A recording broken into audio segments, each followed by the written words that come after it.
Let's bring in aviation expert Greg Feith. Greg, I want to start with the medical jet crash last night in Philly.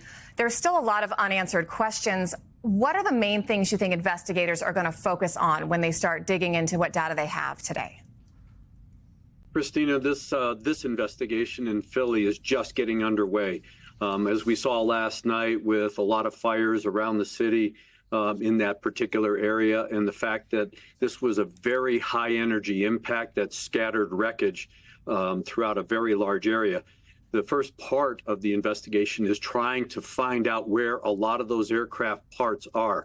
It'll be very difficult because there was a post-crash fire, and that post-crash fire will disguise or even damage to the point where you may not recognize aircraft parts. So the board and its investigative staff are going to have to try and find those parts, and they're going to use the public's help to try and find that, since it is scattered over a large area.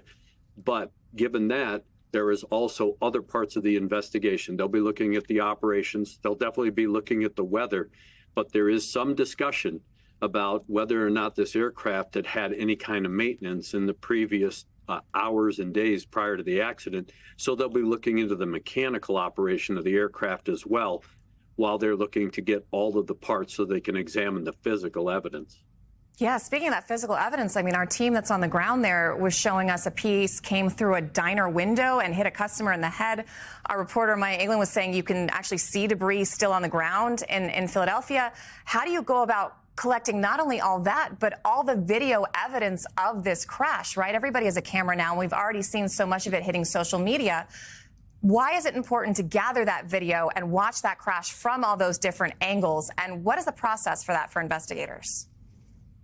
Well, you bring up a good point, and that is the video.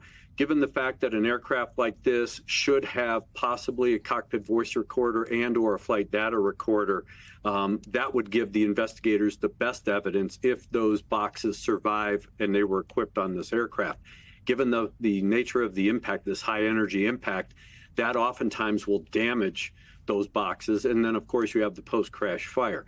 So now investigators are going to have to rely on that video, all of those different perspectives.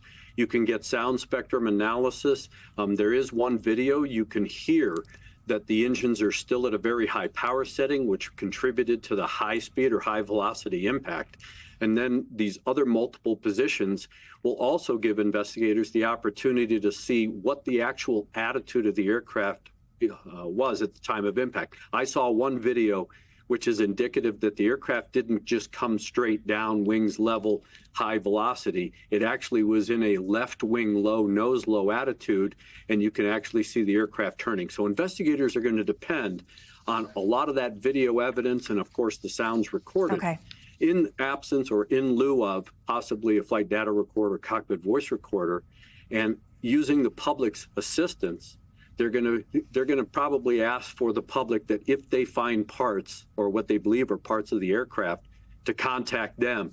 That's going to be probably the biggest help. All right. Thank you so much, aviation expert Greg Feith.